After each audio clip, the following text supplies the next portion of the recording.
Mazmur pasal ke-44, kita akan baca ayat yang pertama sampai dengan ayat yang ke-5.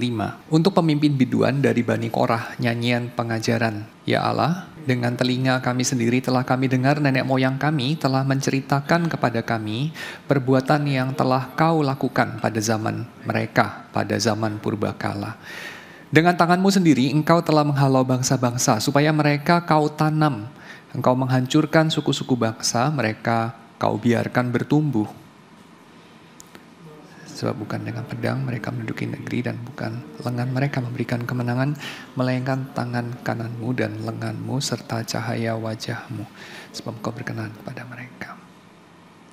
Engkaulah Rajaku dan Allahku yang memerintahkan kemenangan bagi Yakub. Ya, sekian firman Tuhan. Kita akan membaca bagian yang kedua dari Perjanjian Baru dari surat Ibrani. Surat Ibrani kita baca pasal yang ke-11, ayat yang ke-23 sampai dengan ayat ke-29 ya. Karena iman setelah lahir, Musa disembunyikan selama 3 bulan oleh orang tuanya. Karena mereka melihat bahwa anak itu bagus rupanya dan mereka tidak takut kepada perintah raja.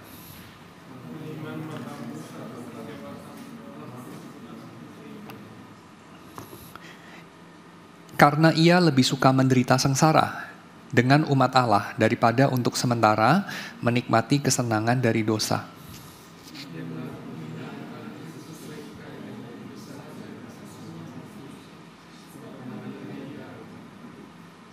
Karena iman ia meninggalkan Mesir tanpa takut kepada murka raja. Jadi ini kembali diulangi ya. Tadi itu adalah mereka tidak takut kepada perintah raja, ini diulangi. Ia tanpa takut kepada murka raja ya. Ia bertahan seolah-olah ia sudah melihat dia yang tidak kelihatan. Karena iman ia mengadakan Paskah dan percikan darah supaya pembinasaan anak sulung jangan menyentuh mereka. Karena iman mereka melintasi Laut Merah sama seperti melintasi tanah kering. Sedangkan orang-orang Mesir tenggelam ketika mereka mencobanya juga. Hari ini kita masuk kepada jalan Musa ya. Jadi ini adalah serial The Jesus Way. Bagian yang pertama kita kasih judul itu kan Jalan Yesus. Bagian yang kedua kita kasih judul Jalan Abraham. Nah pada bagian yang ketiga ini kita kasih judul itu adalah Jalan Musa ya. Jadi seperti saya ingatkan frame besarnya, bingkai besarnya itu adalah jalan. Jadi kita melihat perjalanan kita mengikut Tuhan itu bukan diwarnai dengan kita mengikuti resep tertentu, kita menjauhi larangan tertentu, kita melakukan perintah atau satu kewajiban yang sudah diset di hadapan background kekekalan tanpa waktu begitu ya. Tidak. Jadi kita ini bukan umat yang menjalankan hidup kita seperti pemusik menjalankan musiknya di hadapan skor musik gitu ya, partitur ya, bukan. Tapi kita ini adalah sejenis umat yang lebih tepat kita pakai metafor mengikuti perjalanan tertentu, perjalanan ya, atau ini berjalan bersama sosok tertentu ya, berjalan bersama pribadi tertentu. Jadi itulah saya kira yang lebih tepat kita pahami kekristenan itu apa ya. Jadi kekristenan itu tidak tidak terdiri dari, jadi orang Kristen juga tidak dikenali sebagai orang-orang yang melakukan perintah tertentu, menjauhi larangan tertentu. Atau orang-orang yang misalnya berasal dari keturunan bangsa tertentu.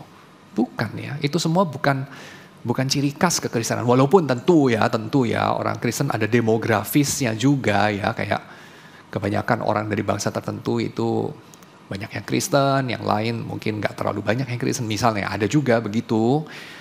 Tapi itu dinamis dan itu sama sekali tidak penting ya, tidak berhubungan dengan hakikat kekristenan. Atau kedua, tentu orang Kristen ada menjauhi larangan tertentu ya, misalnya orang Kristen kan tidak membunuh gitu ya. Orang Kristen kan tidak mencuri, tidak bersaksi dusta, misalnya begitu ya. Tapi kita tidak melihat hal-hal ini sebagai sesuatu yang hakiki sifatnya atau unik Kristen sifatnya. Kenapa? Karena Ya, kalau kita bilang orang Kristen tidak membunuh, ya memangnya orang agama lain membunuh kan? Tidak juga ya, mereka juga tidak membunuh ya. Kita tidak mencuri, yang agama lain juga tidak mencuri ya. Kita tidak bersaksi dusta, mereka juga tidak bersaksi dusta. Jadi itu tidak terlalu unik Kristen. Walaupun ada seperti itu. Itu bukan hakikat yang paling mendasar ya. Ataupun orang Kristen percaya hal tertentu. Nah, ini mungkin lebih karakteristik ya. Jadi kita bisa mengenali orang Kristen itu orang yang percaya, lalu kita bilang apa? Percaya bahwa Tuhan itu ada. Oh ya tentu. Tentu benar dong, orang Kristen percaya Tuhan ada. Tapi kan orang agama lain juga percaya Tuhan ada. Yang nggak percaya Tuhan ada itu cuma satu agama aja, yaitu agama ateisme ya. Agama juga sih. Tapi agama yang di dalam kepercayaannya itu tidak percaya Tuhan itu ada. Ya oke. Paling cuma satu. Tapi kan yang lain kan percaya Tuhan ada. Oh enggak Pak. Orang Kristen itu adalah orang yang percaya Tuhan, yaitu Tritunggal. Nah, ini mungkin ya lebih karakteristik. Orang Kristen itu percaya Allah yang, atau sejenis kepercayaan soal Allah yang unik. Yaitu orang Kristen percaya Allahnya itu Tritunggal. Bukan 4 tunggal, bukan 7 tunggal, bukan tunggal-tunggal gitu ya. Tapi Tritunggal. Oke, good. Itu benar. Tentu orang Kristen percaya doktrin Tritunggal. Walaupun nggak semua orang yang menyebut diri Kristen percaya Tritunggal juga sih. Ya ada orang Unitarian misalnya ya kan menyebut diri Kristen. Tapi kan nggak disebut Kristen sama orang-orang Kristen yang percaya Tritunggal ya. Ya tentu saja ya, tentu saja. Ya tapi saya kira again, walaupun itu kepercayaan yang sangat penting, tetapi itu tidak tepat kalau dikatakan sebagai hakikat daripada kekristenan.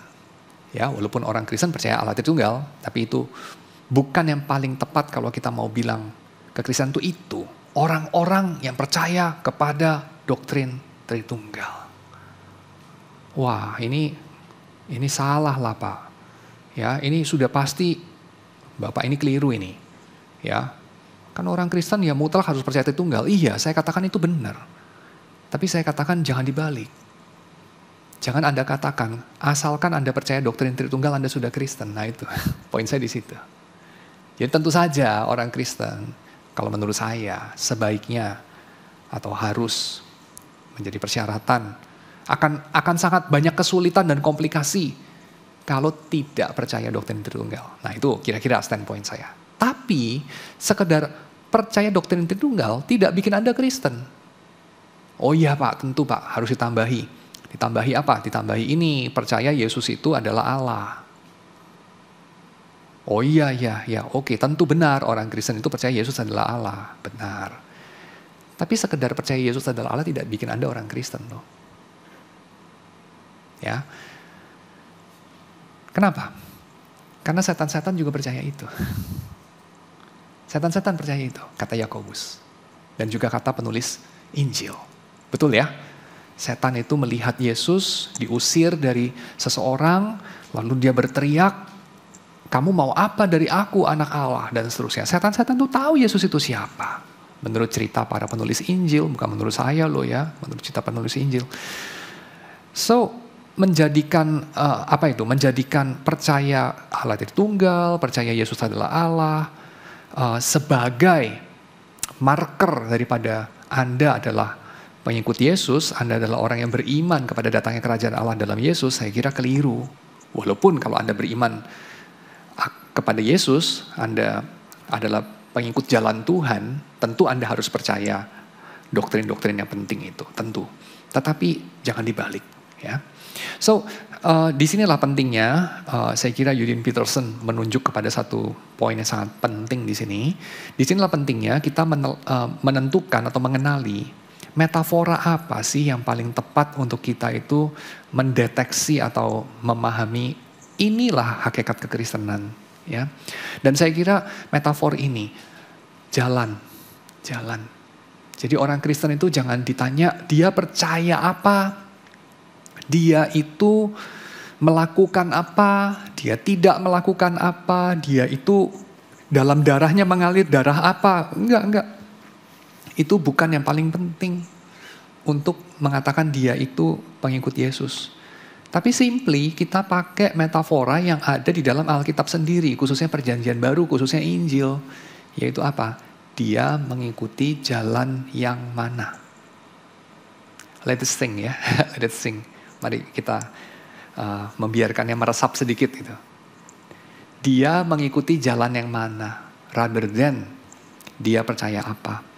Saya tidak berusaha mempertentangkan ini sih, tapi saya cuma mau bilang kalau kekristenan itu lebih bisa dipahami jika kita employing metafora jalan ini, ketimbang metafora satu set ya, satu rangkaian kepercayaan apa yang harus dipegang gitu.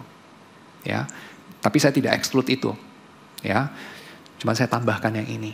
Dan saya katakan ini lebih bisa dipertanggungjawabkan sebagai karakteristik Kristen, khususnya sebagaimana kita lihat dalam Injil. Tahu dari mana? Tahu dari tulisan Lukas, Kisah Para Rasul. Ya, Lukas kan mengatakan orang-orang di sekeliling orang Kristen itu mengenali orang Kristen dan menyebut mereka sebagai pengikut jalan itu. Ya, benar kan? Pengikut jalan itu. Bukan orang-orang yang percaya butir-butir itu. Bukan. Tapi pengikut jalan itu. See? Nah, mengikuti sebuah jalan dengan percaya seperangkat kepercayaan. Apa bedanya? Mengetes seseorang mengikuti jalan yang mana, kamu harus melihat dalam durasi waktu yang cukup panjang. Betul ya? Jadi gak bisa satu slice temporal, gak bisa difoto gitu. Itu poin saya. Kalau kamu mau tahu si Yadi ini lewat jalan mana ya? Lewat jalan mana misalnya? Boulevard Barat atau Boulevard Timur dari Kelapa Gading atau jalan arteri Kelapa Gading. Kira-kira kamu perlu apa? Kamu bisa gak memfoto si Yadi? Cekrek. Bisa, tapi fotonya gak boleh cuma satu.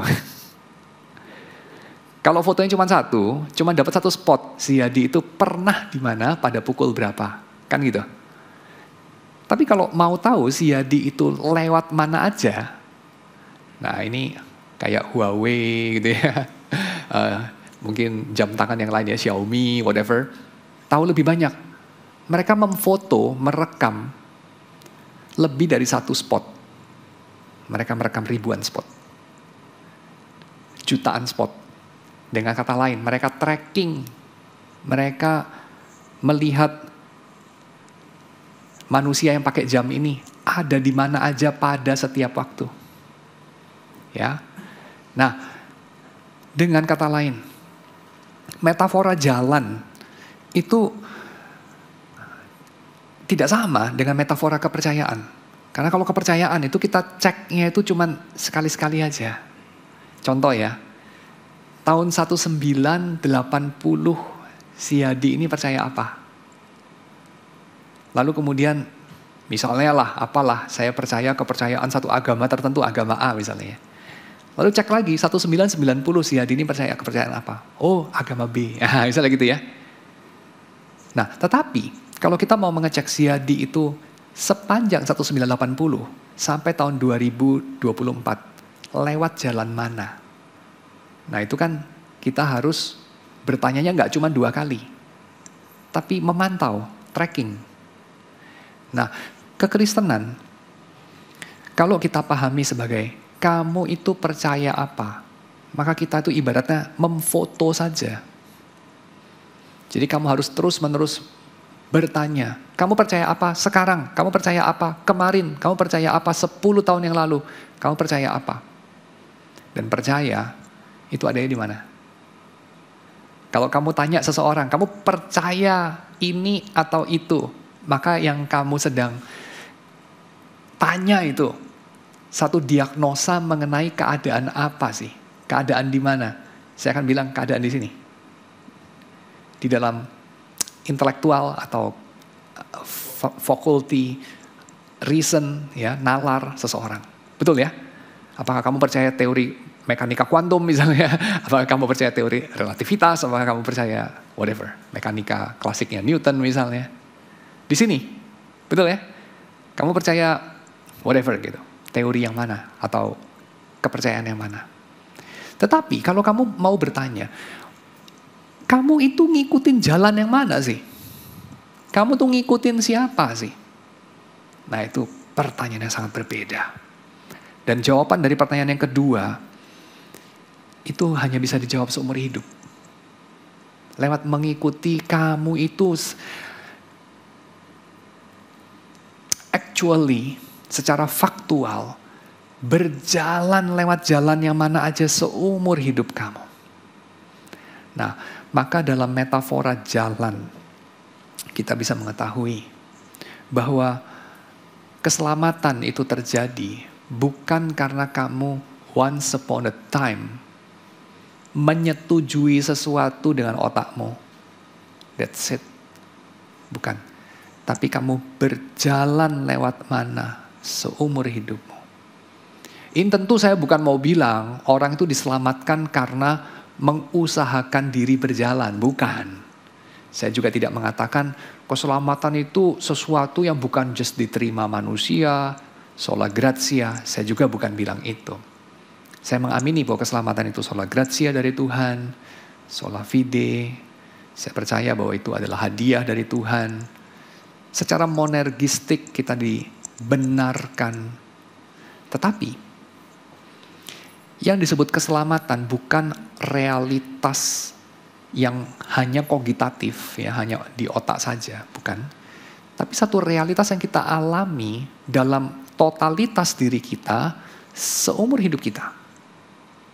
Itu mirip seperti orang disembuhkan dari addiction, dari kecanduan misalnya. Saya masih ingat bertahun-tahun yang lalu saya pernah ngobrol sama orang-orang yang kecanduan, ya, kecanduan narkotika. Dan juga ngobrol sama orang-orang yang menjadi pembina, pengasuh dalam suatu panti rehab. Saya cukup sering waktu itu, pada periode hidup saya yang itu, ngobrol-ngobrol sama mereka. Lalu saya masih ingat satu pergeseran paradigma yang saya alami waktu saya ngobrol-ngobrol sama mereka. Yaitu apa? Yaitu mereka bilang gini, junkies itu nggak pernah recovered. Kita itu selalu recovering. Kita itu nggak pernah recovered. Ya, jadi kayak udah udah sesuatu yang terjadi di masa lampau sekali untuk selamanya, lantas udah nih, gue udah nggak jadi pecandu lagi gitu. Gue udah selesai dengan episode hidup gue itu. Itu nggak pernah loh, dia bilang. Karena selalu lu tuh bisa relapse. Selalu lu bisa kambuh lagi. Pakai lagi gitu. Kembali ke jalan yang lama. Nah itu mereka bilang. Maka kita selalu bilang, kita itu recovering. Nah ini kan tidak sama ya dengan saya mengatakan keselamatan itu gak ada jaminannya. Keselamatan itu bisa hilang. Keselamatan itu hanya kita miliki seerat kita menggenggam tangan Tuhan gitu ya. Setaat kita, kalau kita nggak taat, wah mampus lah nanti kita keselamatannya hilang. Saya bukan bilang itu juga. Tapi saya mau katakan apa? Senafas dengan ini katakan Agustinus. Tuhan itu menciptakan dunia ini tanpa kita. Tapi Tuhan menyelamatkan kita dengan kita. Wah ini artinya apa ini? Artinya adalah Tuhan tuh ciptain dunia ini tuh purely fiat. Fiat itu jadilah gitu. Dia berkehendak out of nothing, ex nihilo, jadi dari ketiadaan. Tapi ketika Tuhan menyelamatkan kita, Tuhan menyelamatkan dunia ini, Tuhan menyelamatkan dengan kita. Karena yang disebut diselamatkan itu bukan hanya status kita diubah, tapi diri kita diubah. Nah diri kita tuh gak bisa berubah tanpa diri kita berubah. Ini sekedar tautologi ya. ini tentu saja by definition tidak bisa salah. Setuju gak? Kamu bisa gak berubah tanpa kamu berubah? Ya gak bisa loh, kalau kamu gak berubah ya kamu gak berubah. Gitu aja ya. Nah diselamatkan bukan hanya berubah status di hadapan Tuhan. Diselamatkan juga berubah diri kamu. Berubah diri kamu. Kamunya itu loh yang berubah. Karena kamu itu perlu diselamatkan. Bukan hanya karena Tuhan menghukum kamu. Tapi karena ini. Kita semua ada di bawah hukuman. Bukan cuman akan. Tapi sekarang ini loh keadaan yang ongoing. Yang lagi kamu hidupi. Itu adalah satu penghukuman. Itu adalah suatu keterkutukan. Itu adalah satu hidup yang kurang. Elu tuh mati, kata Paulus. Tuhan tuh menghidupkan lo.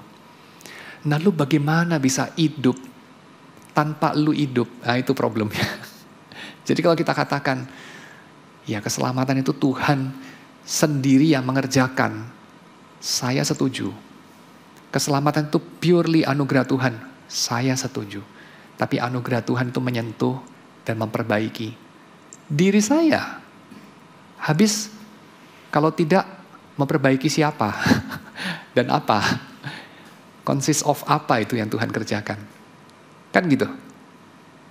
Bisa diterima ini ya, saya kira ya. Apakah ini berarti keselamatan itu terjadi karena saya berbagian, karena saya rajin bertobat, karena saya sungguh-sungguh percaya Tuhan, menggenggam tangan Tuhan erat-erat. Makanya Tuhan mau menyelamatkan saya. Kalau saya kendor sedikit, langsung Tuhan buang saya buru-buru. Begitu nggak? Apakah saya mengatakan itu? Pasti tidak. Pasti tidak. Saya bukan mengatakan keselamatan itu bersyarat. Tuhan lihat kita baik apa enggak, sungguh-sungguh apa enggak.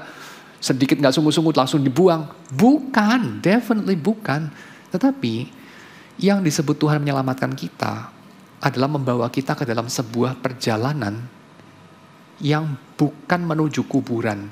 Itu artinya perjalanan dalam jalan yang berbeda. Maka disinilah saya kira very powerful ketika Eugene Peterson mengatakan, kita perlu memperhatikan bahwa kekristenan itu adalah sejenis jalan. Bukan cuma sejenis atau sekelompok butir-butir kepercayaan. Kekristenan itu bukan butir-butir kepercayaan. Tapi sejenis jalan di mana Tuhan membangkitkan kita, membujuk kita, mendorong kita, menarik kita, menyertai kita, berjalan di depan, di belakang, di tengah kita, untuk membawa kita kepada jalan itu. Dan jalan itu adalah Yesus. A journey. Kekristenan adalah suatu perjalanan tertentu. Dan bukan perjalanan yang lain. Itu. Nah sekarang, apa hubungannya sama Musa? Nah ini ya kita masuk kepada bagian kita hari ini setelah saya mengingatkan lagi sama framingnya ya. Musa menjalani suatu jenis perjalanan tertentu juga. Walaupun pada saat itu Yesus tidak lahir di Nazaret, belum ya. Kita tidak berjumpa dengan periode perjanjian baru pada zaman Musa, obviously ya. Episode Musa adalah dalam perjanjian lama. Tapi Musa ini tokoh yang penting, sebab perkataan Musa mengisi halaman-halaman Alkitab itu lebih banyak daripada perkataan siapapun dalam sejarah umat Tuhan. Maka kita perlu memperhatikan jalan Musa ini ya. Yang pertama, kalau kita bicara mengenai Musa, kita perlu bicara mengenai Torah, ya, 5 buku Musa itu. 5 kitab Musa orang katakan. Dan mengenai Torah, dalam 200 tahun belakangan, kita berjumpa dengan studi yang jumlahnya begitu banyak dan tidak pernah dalam periode sejarah kitab Musa maupun kitab-kitab lain dalam perjanjian lama dan baru menjadi objek studi yang outputnya sebegitu besar seperti yang terjadi dalam 200 tahun belakangan. Luar biasa.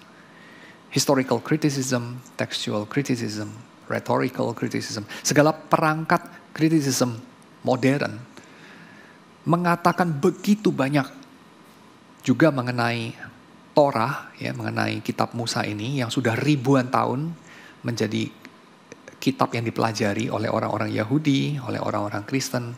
Tetapi dalam 200 tahun ini dipelajari di universitas dan menghasilkan karya penelitian yang luar biasa banyak, lebih daripada 1800 tahun sebelumnya.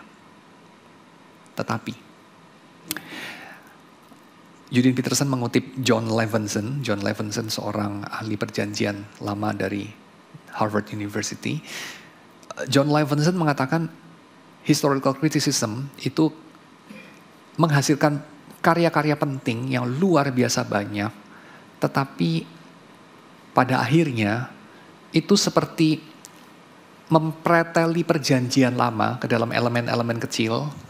Ya, ini sumber Yahwis, ini sumber Elohis, ini sumber Priestly, ini sumber Deuteronomis, misalnya Julius Wellhausen. Ya. Tetapi kata Levenson, mereka tidak punya kesepakatan, tidak punya satu ide yang benar-benar efektif. Tidak ada orang yang punya visi mengenai bagaimana seharusnya memasangnya lagi. Merakitnya lagi. Jadi para modern scholar itu pinter banget untuk mencincang layer demi layer. Seperti saya tambahkan metaforanya itu seperti Gunther von Hagens ketika bikin mayat kering gitu ya. Saudara pernah lihat karyanya Gunther von Hagens dipamerkan di Jakarta, dipamerkan saya pernah lihat di Malang juga ya, di seluruh dunia lah. Gunther von Hagens, coba aja di googling. Dia seorang yang ahli bikin plastinisasi dari jaringan manusia maupun hewan. Jadi kamu pasti pernah lihat kok gambarnya. Saya cuman nggak tampilkan aja di sini. Misalnya dia bikin gambar itu seorang perempuan hamil yang benar-benar di dalamnya itu ada janin, lalu dia kupas itu kulitnya, ototnya, pembuluh darah, jaringan syaraf, luar biasa dia ledakkan itu ya. Jadi tapi semuanya itu walaupun memang pembuluh darah yang asli ya, jaringan ototnya asli, tapi sudah diresapi dengan resin plastik gitu. Ya, jadi sudah awet dia. Tapi setiap serabut sel-sel kapiler darah yang kecil-kecil itu masih utuh dan seperti aslinya. Kamu mesti lihat ya, luar biasa. Jadi tubuh manusia itu dipreteli sampai luar biasa deh. Kalau kamu student anatomi, kedokteran sangat terbantulah dengan karyanya Gunther von Hagens. Dia bikin manusia itu ratusan slices gitu ya. Biasanya kita lihatnya itu kan di CT scan badan manusia itu ya. 64 slices, 128 dan seterusnya. Tapi ini benar-benar badan manusia kayak di slice gitu. Ya, di slice. Benar-benar badan manusia di slice. Lalu diplastinisasi, lalu benar-benar bisa dilihat dari sini. Seperti itulah yang dilakukan sama para sarjana biblika modern. Sangat berharga. Sangat berharga yang mereka hasilkan. Kita jadi tahu, oh ada lapisan-lapisan ini. Oh kita bisa tebak ini hipotesisnya seperti ini. Ini ada 8 penulis yang mengarang bagian ini. Yang satu masing-masing berbeda sekian generasi dan seterusnya. Apa saja buktinya dan seterusnya. Kita tahu begitu banyak mengenai Alkitab. Tetapi itu adalah mirip seperti orang melihat tubuh manusia secara detail.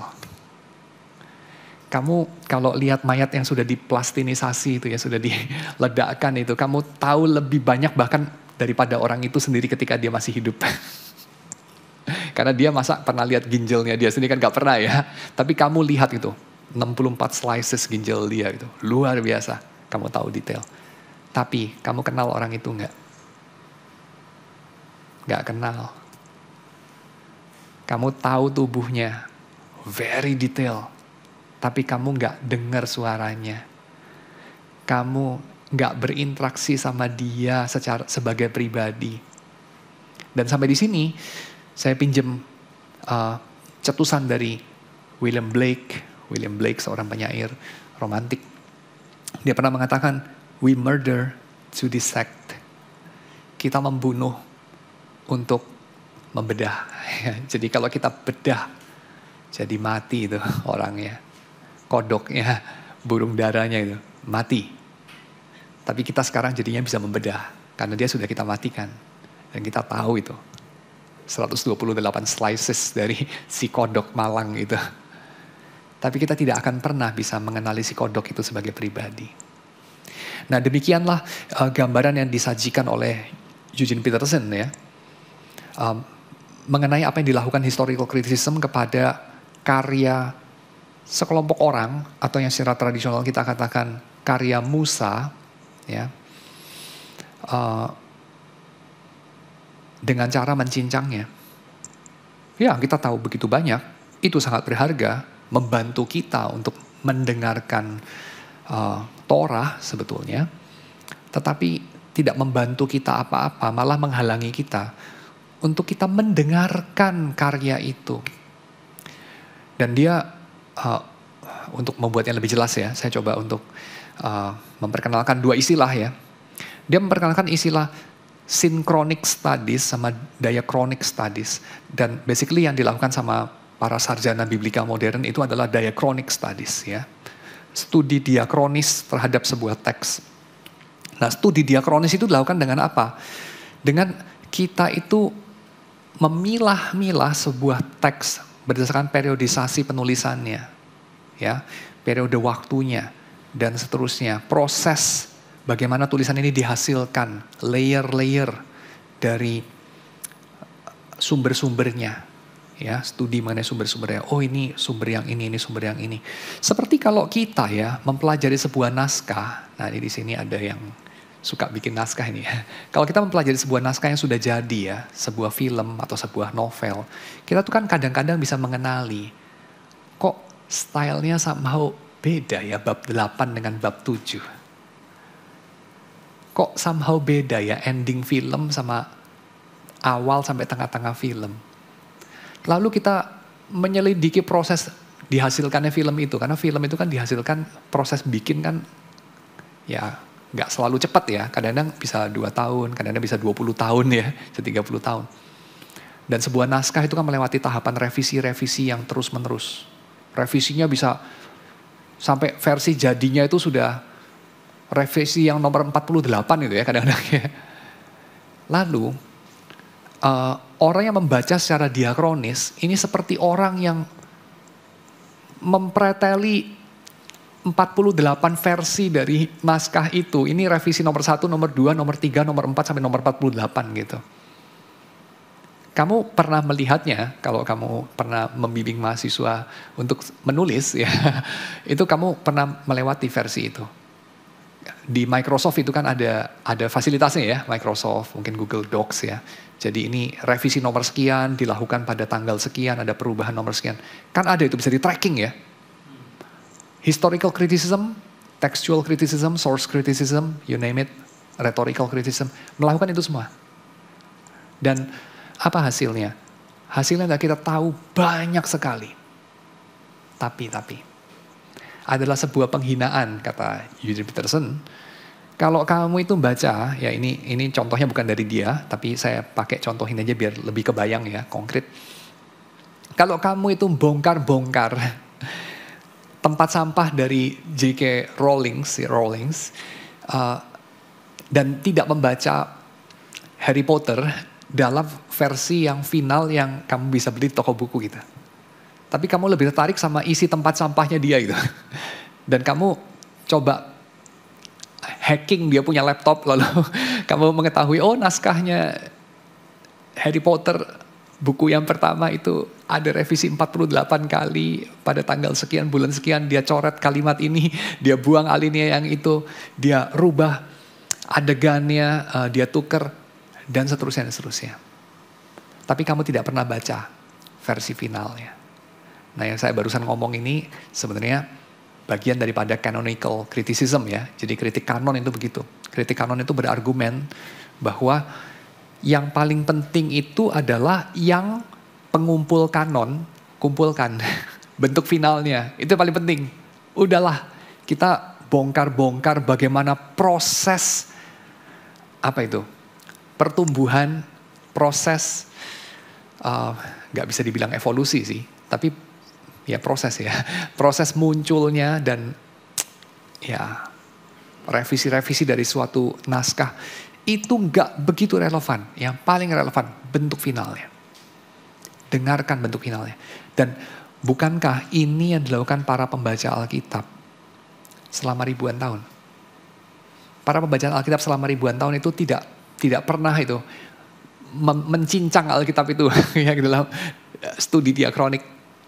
Ya, mereka tidak pernah melakukan itu. Bukan berarti itu nggak penting ya, tetapi ada yang lebih penting daripada mencincangnya. Yaitu mendengarkannya dalam bentuk finalnya. Nah itu. Ya, mendengarkannya dalam bentuk finalnya.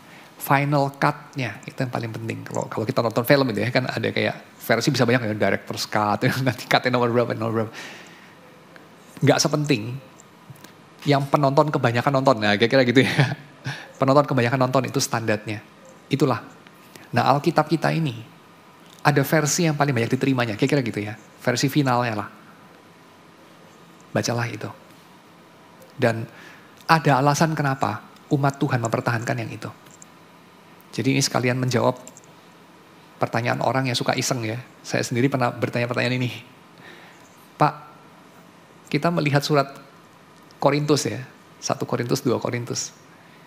Itu most probable. Paulus itu pernah nulis surat yang lain loh. Selain 1 Korintus, 2 Korintus itu. Mungkin ada 1,5 Korintus gitu ya. Ada 2,5 Korintus itu. Ada itu. Ya. Jadi Paulus itu nulis surat kepada jemaat di Korintus itu lebih daripada 2. Kalau satu hari nanti ketemu Pak, apakah nanti Alkitab kita kanonnya itu jadi 28 gitu? 1 Korintus, 2 Korintus, 3 Korintus gitu. Atau Korintus 2,5 gitu. Dan waktu itu saya tanya ke guru agama saya, dia jawabnya, wah saya udah gak inget sih jawaban dia. Tapi sekarang saya pikir-pikir sendiri ya. Setelah kita olah ini. Jawabannya kalau dari canonical criticism, it doesn't matter. Ya menarik aja sih, kira-kira gitu ya. Menarik aja, kayak kita nemu ya gak tahu, karya-karya sastra dari abad pertama. Ya mungkin dihasilkan dihasilkan oleh Paulus juga. Fine. Itu kan tetap bukan Alkitab. Kenapa? Karena ada alasan kenapa gereja mula-mula settle dengan 27 itu. Dan settle dengan 39 di Perjanjian Lama. Ada alasannya itu. Dan alasannya itu ya 1500 tahun kompilasi kanonisasi itu kira-kira begitu ya. Nah, maka bacalah bentuk finalnya, kira-kira gitu ya. Dan bukankah itu yang dilakukan orang selama ribuan tahun belakangan? Membaca bentuk finalnya. So, ini yang kita coba lakukan.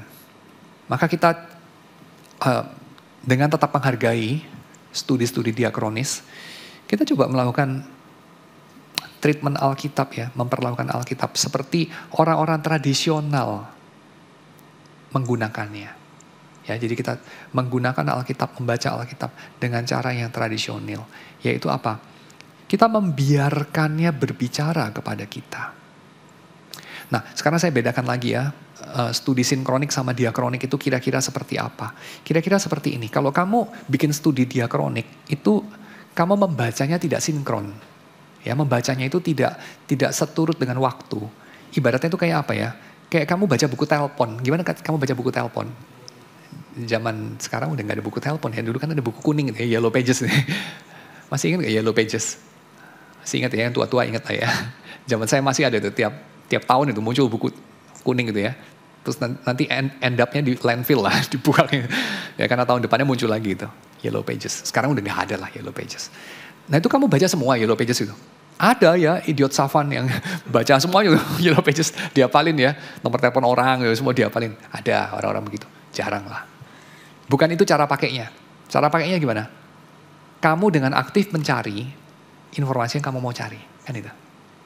Cara pakai Yellow Pages ya gini lah. Gitu ya. Makanya diurutkan A sampai Z gitu kan. Karena kamu aktif, teksnya pasif. Kamu hunting, kamu mencari. Semua tersedia di situ. Alkitab itu kita harusnya perlakukan seperti apa? Objek untuk kita studi, di mana kata-kata ini silent, tidak jumping off the pages kepada kita, tapi kita yang memanfaatkan, memakai kata-kata itu. Ataukah kita membacanya dengan memirsanya, dengan mencoba listening to the text, ya, listening to the Bible. Saya kira umat Tuhan sepanjang 3.500 tahun sejarah Alkitab itu, kira-kira lebih banyak yang mana? Saya kira lebih banyak jenis yang kedua, yaitu membiarkan Alkitab ini yang aktif, sedangkan kita menjadi pemirsa. Itu mirip seperti apa ya? Itu mirip seperti begini. Kalau kamu menginterogasi orang dengan kamu mendengarkan orang, apa bedanya? Kan sama ya, informasi nyampe juga ke kita kan. Tapi beda. Pernah lihat orang menginterogasi orang? Dia tanya pertanyaan. Tapi orang yang ditanya tidak tahu tujuan dari dia bertanya itu apa. Dan pada akhirnya si penanya pertanyaan itu bisa menggali informasi yang tidak ingin disampaikan oleh orang yang menjadi sumber informasi. Itu namanya interogasi. Bisa pakai kasar ya, diintimidasi apa semacam itu, interogasi nggak harus gitu. Tapi intinya interogasi adalah kontrolnya di interrogator, Sumber itu cuman sumber aja. Dia menggali informasi. Tapi ketika seseorang merasa didengarkan, apa yang terjadi? Kebalikannya, bener gak? Ketika kamu berusaha mendengarkan, memahami orang lain, apa yang kamu lakukan? Kamu tidak menginterogasi. Setelah orang diinterogasi, dipancing-pancing, dijebak sehingga keluar informasinya yang dia tidak mau sebetulnya untuk dikeluarkan. End up-nya apa? Orang itu merasa diperdaya, merasa dimanipulasi, malu dan seterusnya. Merasa bersalah, takut dan seterusnya. Tapi setelah sesi konseling ya, yang sukses, di mana si konselor itu membuka ruang untuk si konselingnya itu bicara, mencurahkan isi hatinya, lalu si konselingnya itu merasa apa sih? Merasa dalam dunia ini ada orang yang paham saya loh. Saya itu didengarkan loh. Saya itu gak sendirian. Saya itu gak gila ternyata. Ternyata lebih daripada satu yang mengalami kayak gini. Misalnya gitu ya, dan seterusnya, dan seterusnya. Merasa dipahami. Nah, kita tuh coba melakukan apa sih kepada Alkitab? Yang mana kita coba lakukan? Ketika kita mencincangnya, memasang kamera CCTV ke dalam Alkitab ini, menyelidikinya, mengutus detektif swasta untuk menyelidiki Alkitab. Hasilnya adalah sebenarnya kita itu kepengen mengintip ke surga, memanjat ke batok kepala Tuhan, mengebor sebuah lubang, masuk ke otak Tuhan, dan ekstrak informasi dari diri Tuhan. Untuk memuaskan rasa ingin tahu kita mungkin, untuk memuaskan rasa tidak aman kita barangkali, atau rasa bersalah, atau rasa malu, atau whatever yang kita ingin dapatkan dari Tuhan. Tapi kita tidak akan pernah bisa memahami, kita tidak akan pernah bisa berinteraksi antara pribadi sama pribadi, sama yang menginspirasikan Alkitab. Itu masalahnya. Jadi yang diperlukan adalah pembacaan yang sinkronik. Ya, walaupun pembacaan diakronik bukan tidak ada nilai, khususnya karena Alkitab ini ada beda waktu sama kita sudah 2000 tahun, 3500 tahun. Maka perlulah perangkat-perangkat diakronik itu. Untuk kita lebih bisa dengan baik mendengarkan Alkitab. Tapi tujuan utamanya adalah mendengarkan Alkitab. Bukan membedahnya. Nah ini juga yang kita lakukan kepada Musa seharusnya ya. Yaitu membiarkan kisah-kisah yang diceritakan oleh Musa, siapapun itu artinya ya. Apakah Musa yang benar-benar Musa ya, ataukah orang-orang lain yang mengatasnamakan Musa ya. Tapi kita coba mendengarkan Alkitab ini. Ya, kita coba mendengarkannya. Sehingga apa? Sehingga kita bisa bersekutu dengan Tuhan. Oke, sekarang saya masuk pada poin yang kedua ya. Jadi kita tidak membungkam kata-kata itu, kita tidak membiarkannya menjadi objek ya, tidak memberangusnya menjadi objek yang pasif, tapi kita membiarkannya bercerita sebagai subjek yang aktif ya, dan kita sebagai pemirsa yang justru sedikit lebih pasif ya. Nah, poin yang kedua. Kalau ini kita lakukan, maka kata-kata itu akan menjadi hidup ya. Kata-kata dari Alkitab menjadi hidup. Tapi sedikit catatan pinggir. Ini poin yang kedua, ini catatan pinggir. Kebiasaan-kebiasaan yang kita sering lakukan terhadap kata-kata yang membuat kata-kata itu mati. Sehingga ketika kita berinteraksi dengan Alkitab pun, Alkitab itu menjadi kata-kata yang mati. Nah, karena kita punya sejenis kebiasaan dengan kata-kata, kata Peterson. Kebiasaan yang apa ya? Ini kebiasaan yang diperingatkan oleh Yesus ya, seperti dalam Matius pasal 12 ayat ke-36 itu ya, mengenai Tuhan akan menghakimi kata-kata kita yang sia-sia itu ya. Nah itu karena kata-kata itu perlu dihargai dan digembalakan. Peterson mengutip seorang filsuf Kristen ya, Eugen Rosenstock-Huessy. Rosenstock-Huessy mengatakan speech, ujaran itu adalah darah dari masyarakat. Darah yang membawa kehidupan dari masyarakat ya, ujaran itu.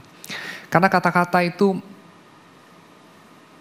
kata-kata itu adalah agency. Apa itu agency? Agency itu adalah penyebab atau satu subjek yang bertanggung jawab terhadap suatu kata kerja, satu tindakan. Ya.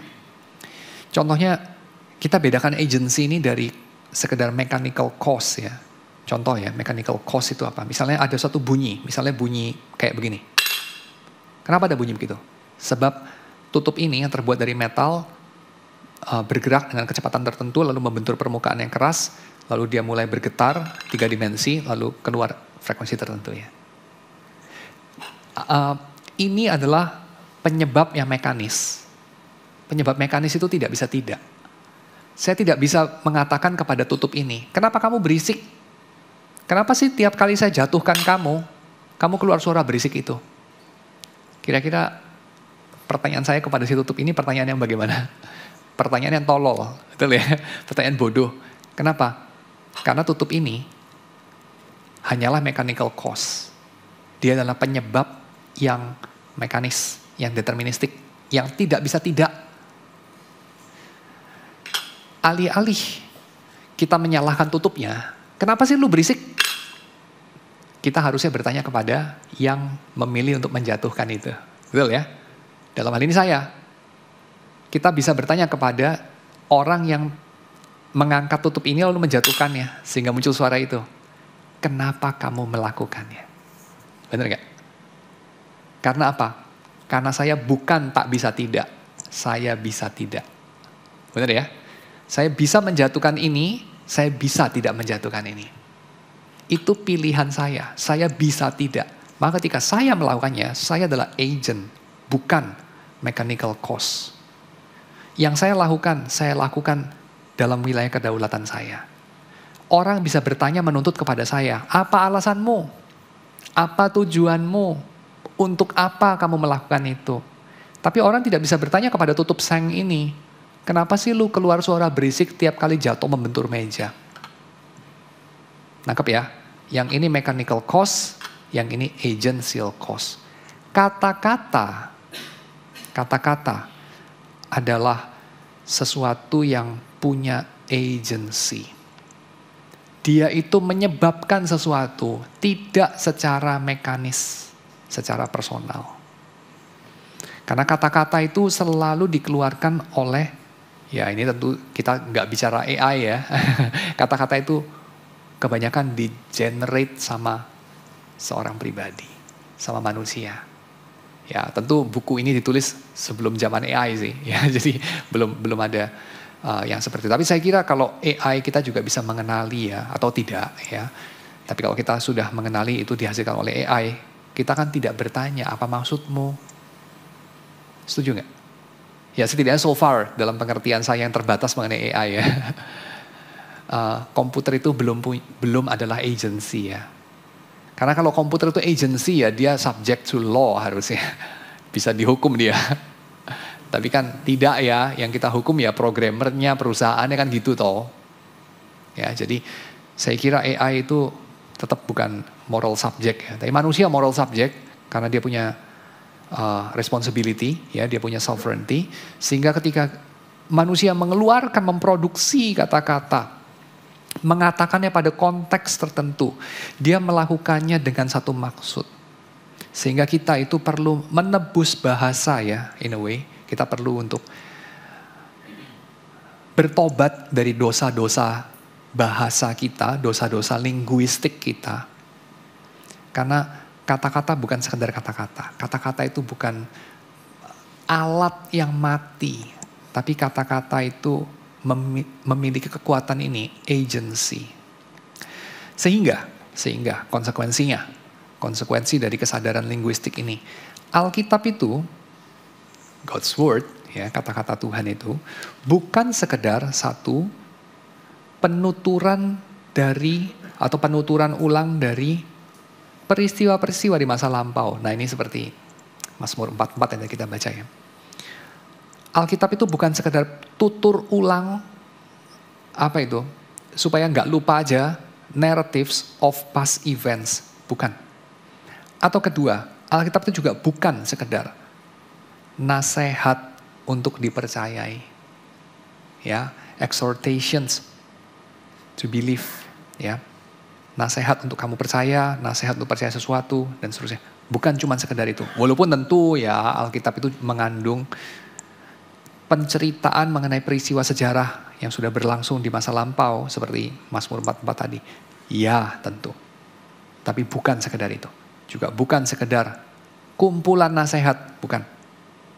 Tapi ini, Alkitab itu adalah suatu adegan yang di dalamnya orang percaya masuk.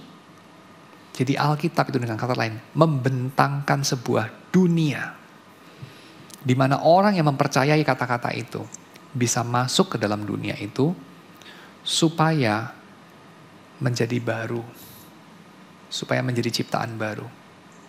Kita itu menjadi ciptaan baru karena Tuhan memakai dua hal, pekerjaan internal Roh Kudus dan firman Tuhan.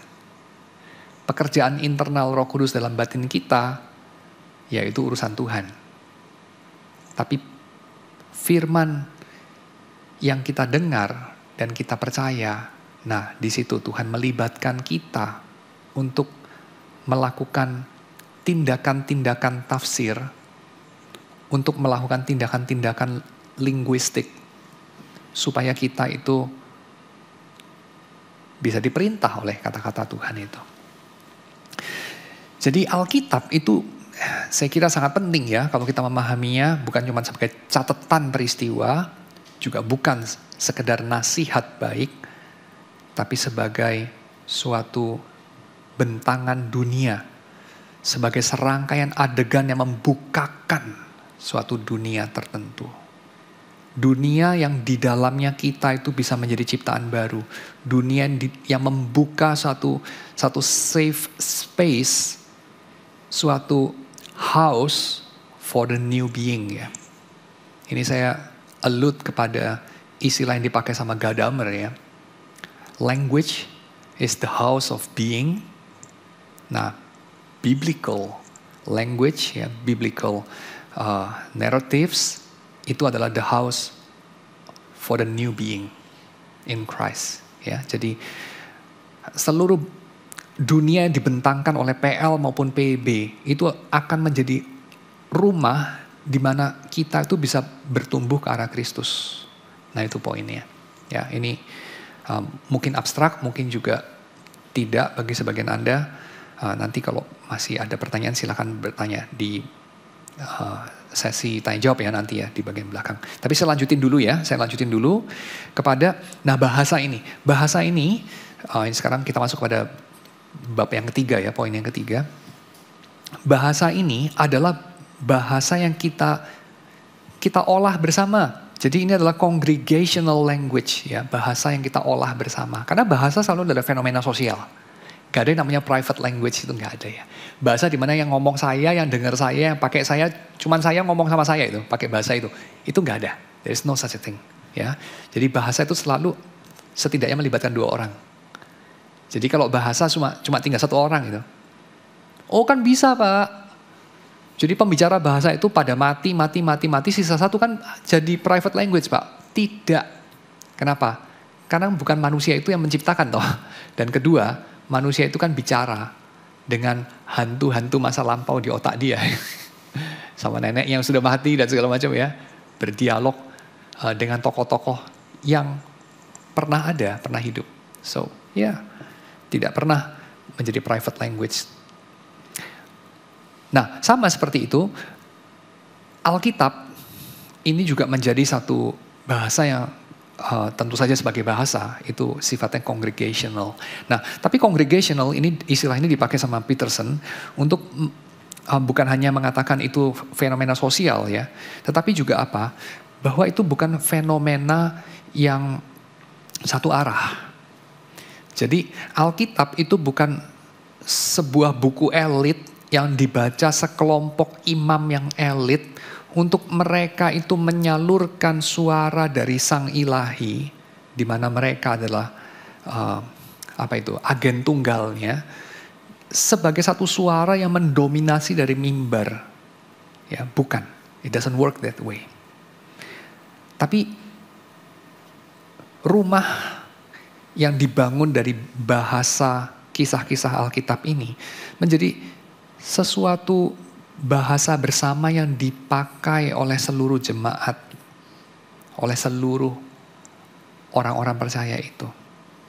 Menjadi satu shared language di mana kita itu bisa mengalami komuni di sana ya. Kita mengalami persatuan. Bukan hanya persatuan dengan Tuhan, tapi persatuan dengan sesama kita lewat bahasa.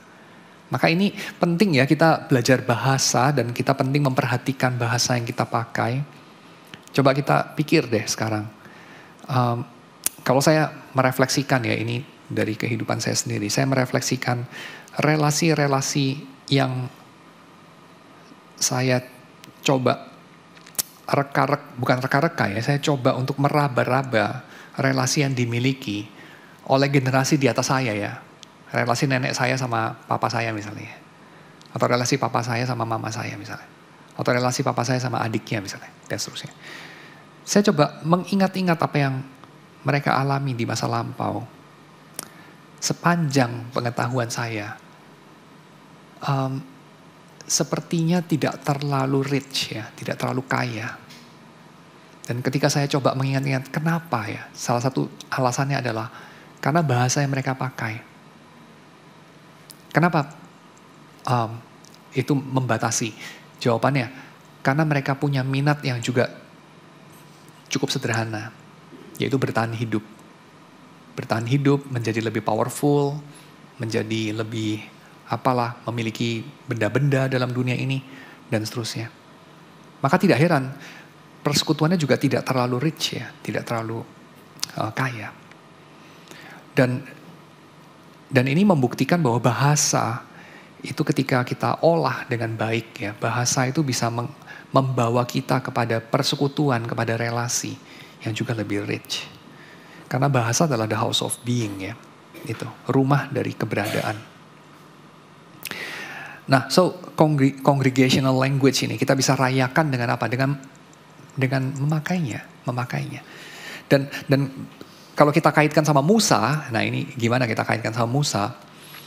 Kita mengetahui bahwa Musa memberikan kepada kita begitu banyak vocab. Misalnya, kamu pernah dengar istilah Exodus? Istilah Exodus itu dapat dari mana? Enggak dari buku agama lain, bukan dari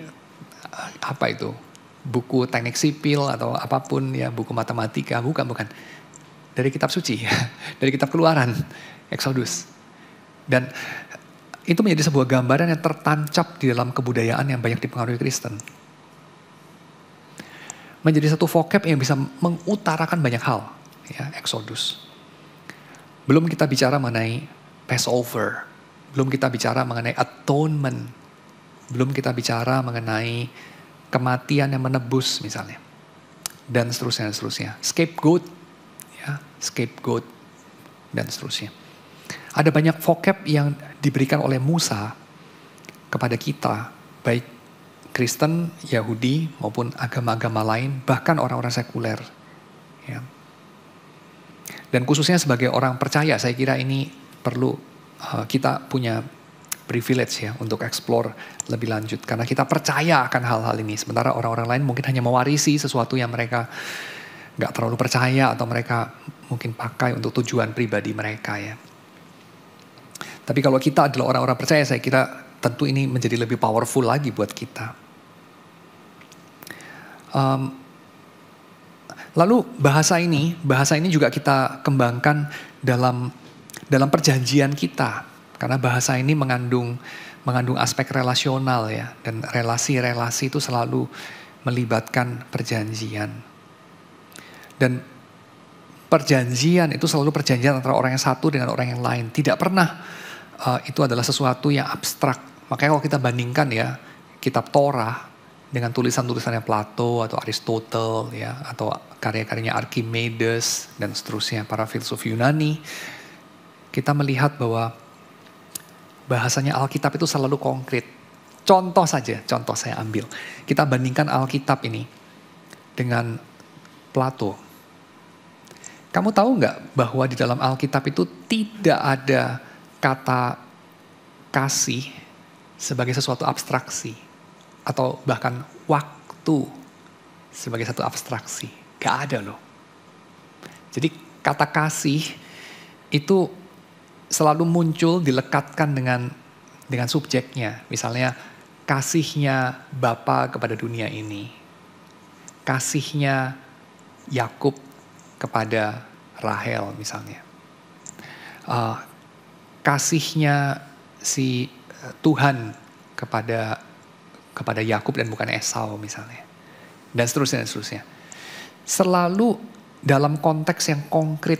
Tidak pernah itu Alkitab kemudian bicara itu mengenai kasih sebagai satu subjek spekulasi filosofis. Ini bukan bilang bahwa spekulasi filosofis gak ada tempatnya atau gak penting ya atau malah berdosa ya, tidak. Tapi Alkitab itu selalu bicara adegan-adegan yang konkret. Ya, Alkitab itu bukan buku filsafat. Maka bahasa-bahasa Alkitab selalu adalah bahasa yang personal, ya tidak pernah abstrak. Dan ini kemudian membawa kita kepada apa? Membawa kita kepada poin yang berikutnya. Bahasa Alkitab itu selalu ada juga bahasa yang ada ceritanya. Ya, bahasa yang ada ceritanya. Melampaui bahasa yang sekedar mengajar ya, didaktik atau malah moralistik. Lakukan ini, jangan lakukan itu. Jadilah orang yang seperti ini, itu adalah orang yang terhormat, yang virtuous atau apapun ya. Tidak pernah. Alkitab itu dengan kata lain ya, tidak preachy. Interesting ya, Alkitab itu nggak preachy. Kita orang-orang Kristen barangkali yang preachy. Film-film kita yang preachy. Kita punya preaching yang preachy. Sok menasihati dan menggurui. Tapi Alkitab itu tidak. Ya, Alkitab tidak pernah begitu. Yang terakhir dalam bagian ini. Alkitab itu pakai bahasa yang praktikal. Pakai bahasa yang matter of fact. Ya. Bukan bahasa yang general atau bahasa yang vague ya, yang kabur ya, tidak. Tapi pakai bahasa yang konkret, yang praktikal, yang mengundang kita untuk bertindak. Nah, itulah Alkitab ya. Dan itu semua dikondensasi di dalam ada 3 hal yang kita bisa catat mengenai hal ini. Yang pertama, dalam nama-nama. Nama itu kata kembali Eugen Rosenstock-Huessy katakan, nama adalah the greatest form of human speech. Ya, the greatest forms of human speech. Jadi ujaran manusia itu yang bentuk yang paling tinggi itu adalah satu nama. Dan nama itu selalu merujuk kepada manusia, laki-laki dan perempuan secara partikular. Nama. Dan Alkitab memuat banyak nama. Ketika nama muncul, itu mengingatkan kita bahwa teks ini mengenai seseorang yang berdaging berdarah, yang pernah hidup, yang punya concern, yang dicintai seseorang, dibenci orang yang lain. Orang yang hidup. Nah, ini coba kita bandingkan dengan spekulasi filosofis dari filsafat Yunani ya, beda sekali. Ya. Yang poin yang kedua, Alkitab itu punya bentuk cerita ya, story. Dan story itu adalah kecambah, dia bilang, kecambah dari benih nama. Dari nama muncul sebuah cerita. Ya. Dan cerita itu adalah bentuk primer dari cara-cara verbal untuk membawa firman Tuhan kepada kita ya. Jadi cerita itu bentuk yang paling primer dari firman Tuhan lah kita bisa katakan ya. Dari pembicaraan Tuhan. Bagaimana kata-kata ini menghantar firman Tuhan kepada hidup kita. Ya, itu adalah melalui cerita. Dan cerita itu selalu mengenai nama-nama. Ya, tokoh-tokoh di dalam Alkitab itu. Dan cerita-cerita dalam Alkitab selalu cerita-cerita yang jujur ya. Dan cerita yang jujur itu bukan propaganda. Cerita-cerita yang jujur itu adalah cerita-cerita yang menghargai kebebasan kita. Dia tidak berusaha untuk menjual sesuatu atau mempengaruhi kita tanpa persetujuan kita. Cerita-cerita Alkitab itu menghormati dignitas kita, karena dignitas kita itu berasal dari Tuhan. Ya. Kita tidak perlu takut dengan istilah-istilah seperti kebebasan atau dignitas, sebab itu pun berasal dari Tuhan. Tuhanlah sang penguasa yang membagikan wilayah kekuasaannya kepada kita. Kita ini vice regent, ya kalau pakai bahasanya perjanjian lama ya. Kita itu adalah wakil raja, wakil penguasa, wakil pengelola dari alam semesta ini. Kalau kita mengikuti narasi dari Kejadian pasal yang pertama itu. Manusia diciptakan dalam gambar dan rupa Allah. Istilah gambar dan rupa Allah hanya dipakai untuk raja dalam bangsa-bangsa di sekeliling orang Israel ya. Tapi dalam cerita umat Tuhan itu dipakai untuk semua manusia. Dari raja saya pengemis. Jadi saya kira Alkitab itu bercerita mengenai Tuhan yang adalah raja yang memberikan ruang kekuasaan, membagikan power dia kepada manusia. Maka cerita-cerita ini adalah cerita-cerita yang tidak berusaha memanipulasi kita, tidak menghipnotis kita. Dia menghargai kebebasan dan kedaulatan kita. Ya, ini berbeda sekali dengan manipulasi. Cerita-cerita ini justru membuka ruang ya, opens up life and possibilities, not closing it down ya. Kisah-kisah ini juga bukan sekedar ilustrasi, cerita-cerita dalam Torah itu bukan sekedar informasi siap saji yang bisa dipakai untuk apa saja. Oh saya lagi down, oke ayatnya ini. Saya lagi bosan nih, oh ini alat-alat apa ayatnya yang ini. Saya lagi takut ayatnya ini. Bukan. Ya. Tapi kisah-kisah ini menghasilkan kemungkinan-kemungkinan kita berubah menjadi sejenis orang. Mendorong kita untuk masuk dalam sebuah perjalanan. Kisah-kisah ini aktif mengajak, merubah, menantang diri kita. Ya, itu poin yang kedua. Poin yang ketiga, signpost. Signpost itu rambu-rambu ya.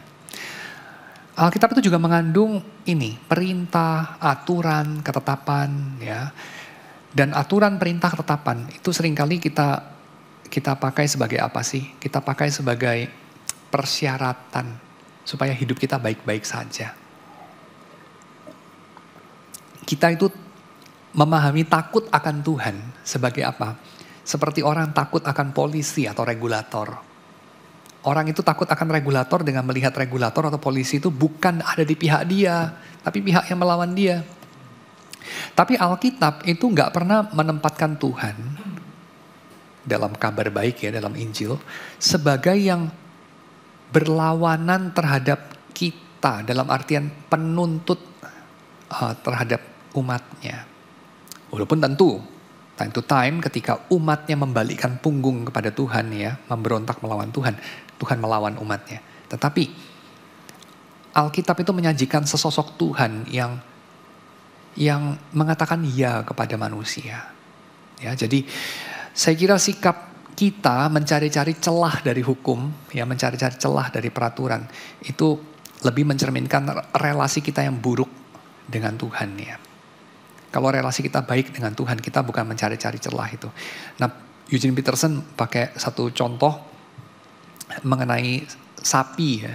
Dia bilang dia pernah berkunjung di peternakan dari kawan dia. Lalu dia bilang kawan dia itu, waktu dia masih kecil, kawan dia itu punya pekerjaan itu naik kuda mengelilingi pagar sapi yang itu kelilingnya itu bisa berkilo-kilometer, bisa berpuluh-puluh kilo, itu bisa mengendarai kuda itu hampir setengah hari itu ngelilingin pagar itu.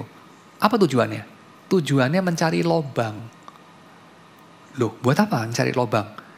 Dia bilang begini, sapi itu suka nyoba-nyoba kayu ya, dia tendang-tendang kayu, dan kayu itu selalu saja ada bagian yang lemah. Dan kalau sapi itu menemukan bagian kayu yang bisa ditendang lalu dia bisa keluar dari lubang itu, dia akan keluar. Dan dia akan ajak teman. Dan sapi dia bilang adalah binatang yang sangat bodoh. Sapi itu kalau keluar dari kandang selalu membahayakan dirinya sendiri dia bilang.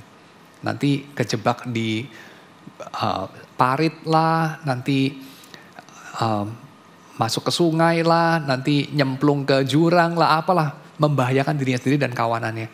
Jadi sebagai gembala sapi, kawan dia itu tugasnya adalah mencari-cari lubang di pagar sebelum sapinya nemu. Karena dia bilang sapi walaupun bodoh, pinter banget cari lubang. Lalu dia bilang manusia itu kayak sapi juga. Kita tuh pinter banget cari lubang, cari alasan bagaimana tidak mentaati Tuhan. Tapi hukum Tuhan itu diberikan kepada kita sebetulnya bukan untuk mengurangi kebahagiaan kita, bukan untuk membatasi kita, tapi untuk melindungi kita. Kira-kira begitu ya. Dan itu semua, 3 hal itu ya, nama-nama, kisah, dan juga signpost, itu diberikan kepada kita supaya kita boleh dihantar kepada langit dan bumi yang baru.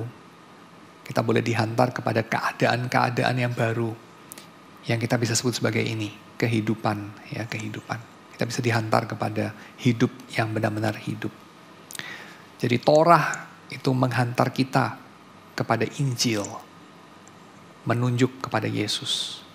Kayak saya cuma mikir dengan posisi Eugene Peterson seperti itu yang lebih konservatif kali ya gitu, melihat Alkitab tuh ya kita dengar gitu, bukan kita preteli gitu, analisis dan sebagainya. Apa yang mencegah dia menjadi seorang yang kayak tadi gitu? Oh, kalau saya takut ayatnya ini gitu. Kalau saya depresi ayatnya B gitu. Jadi kayak saya ngelihat yang kayak gitu tuh seperti melihat Alkitab sebagai kunci jawaban atas permasalahan hidup. Apa yang mencegah Eugene Peterson jadi seperti itu? Saya kira malah kebalikannya sih ya. Yang mencegah adalah karena kalau kita memperhatikan kisahnya dan bukan butir-butir larangannya atau kalimat-kalimat bagus dalam Alkitab yang cocok sama keadaan saya sekarang dan kok bisa kebetulan saya bacanya sekarang ini dan bukan 2 minggu lalu dan kebetulan banget hari ini saya mengalami ini, kok bisa cocok dengan ayat yang saya baca. Apa yang bisa menghindarkan? Yang menghindarkan adalah ini, membacanya sebagai satu rangkaian cerita dan bukan kumpulan ayat. Jadi yang menghindarkan adalah justru kita melihat keutuhan kisahnya. Dan saya kira ini kan langsung relevan ya. Jadi potongannya itu bukan ayat gitu loh. Jadi kalau mau dikhotbahkan juga bukan khotbah eksposisinya itu ayat demi ayat. Karena ayat itu juga agak arbitrer kan. Itu baru berapa ribu tahun setelah penulis Alkitab itu menuliskan Alkitab baru terus dibagi-bagi dalam ayat kan gitu ya. Jadi kalau khotbahnya itu ayat per ayat itu malah jadi arbitrer sebetulnya potongannya. Tapi harusnya adegan demi adegan atau mungkin cerita demi cerita gitu. Atau lebih bagus mungkin buku demi buku gitu. Tapi agak panjang ya kalau buku ya. Mungkin perlu spend waktu dengerin khotbahnya kayak jemaat pada zaman Esra itu ya. Yang dibacakan dari pagi sampai sore itu. Agak panjang itu. Jadi kayaknya gak realistik untuk kehidupan modern kita itu. Tapi poin saya itu. Jadi supaya menghindarkan kayak ayat-ayat emas, ayat-ayat mutiara yang relevan bagi saya hari ini gitu ya. Yaitu membacanya sebagai satu kesatuan. Gitu. Oke, jadi dia melihat Alkitab sebagai dari perspektif cerita gitu ya. Ya. Tapi permasalahan dengan posisi seperti itu kan biasanya adalah nggak semua Alkitab tuh bisa dijadiin bagian dari cerita. Misalnya kayak Amsal dan Pengkhotbah gitu. Jadi itu bagaimana? Yes. Jadi ini kan bicara sebagian besar. Tentu ada pengecualian. Ya tentu kalau Amsal lain lagi ya. Tapi Amsal itu juga bagian cerita loh sebetulnya. Karena Amsal itu kan bagian daripada kayak apa ya. Kita bisa bilang ya. Amsal itu kayak suatu alat yang ada di tengah umat Tuhan. yang mereka pakai secara praktikal, maka itulah konteksnya sebetulnya. Konteksnya adalah kehidupan umat Tuhan yang pakai Amsal. Maka kita mesti menyelidiki bagaimana mereka pakai. Kan gitu. How to read Proverbs gitu. Kita mesti ngertinya dari situ. How they use Proverbs. Gitu-gitu. Demikian dengan Mazmur gitu ya. Mazmur itu kan kayak KPRI-nya orang Ibrani gitu. Jadi ya mereka nyanyi dari situ gitu ya. Lalu bagaimana kita? Mereka berdoa dari situ, mereka meratap dari situ, mereka liturginya ngambil dari situ, gitu. Kayak Book of Common Prayer-nya mereka misalnya. Ya, yuk kita situasikan ke situ, kita lihatnya. Jadi kan tetap ada ceritanya tuh sebenarnya, ada narasi besarnya. Nah itu. Jadi poinnya, oke ini kesimpulan semuanya ya. Terima kasih untuk bertanya. Jadi poinnya kira-kira begini, kita itu masih terbiasa untuk mengesampingkan cerita kita dulu, lalu memirsa cerita Tuhan, lalu membiarkan diri kita basah kuyup oleh cerita Tuhan itu. Seperti kita membiarkan diri kita basah kuyup dengan cerita Amerika, cerita Hollywood, you name it, cerita modern, from nobody to somebody, from zero to hero, you name it. Ya, nah kita kan basah kuyup dengan cerita itu. Menjadi bagian dari diri kita. Tapi yuk kita lihat kepada Alkitab ini, cerita yang asing ini, yang contrary dengan cerita yang beredar dalam dunia ini. Dan yuk kita membiarkan diri kita saturated, basah kuyup dengan kisah-kisah ini. Baru kemudian kita meletakkan diri kita dalam cerita ini. Ya, dan bukan mencomot-comot cerita ini, coba kita lihat bisa cocok dalam cerita saya di bagian mana gitu. Nah itu justru yang tadi dikhawatirkan sama Hans kan. Comot-comot ayat gitu ya. Saya punya problem ini, obatnya mana, saya cari di Alkitab gitu kan. Justru kebalikannya sebetulnya kalau kita lihat sebagai cerita. Ya. Oke, Pak Jody, thank you untuk penjelasannya tentang Alkitab. Jadi kasih perspektif baru untuk ketika nanti saya buka Alkitab lagi, tapi saya rasa kayaknya habis ini saya juga ada bingungnya gitu, karena tadi kan di bagian yang poin Bapak bilang Alkitab bahasanya praktikal, konkret, terus Bapak kondens dalam 3 poin, salah satunya Alkitab itu tidak mempengaruhi kita tanpa persetujuan kita, menghormati dignity kita gitu. Singkatnya, Bapak bisa elaborate lagi itu enggak? Karena saya berpikir kayak tadi Bapak juga barusan jelasin kan, kita nggak bisa copot-copot itu terus cocokin sama situasi kita. Nah di poin itu kan berarti kita sebenarnya kayak, ya saya personally juga, kalau saya nggak ngerti saya akan langsung cari komentaris gitu. Even komentaris aja juga beda era, yang Calvin, yang baru, Tim Keller gitu. Itu ya ada variasi gitu.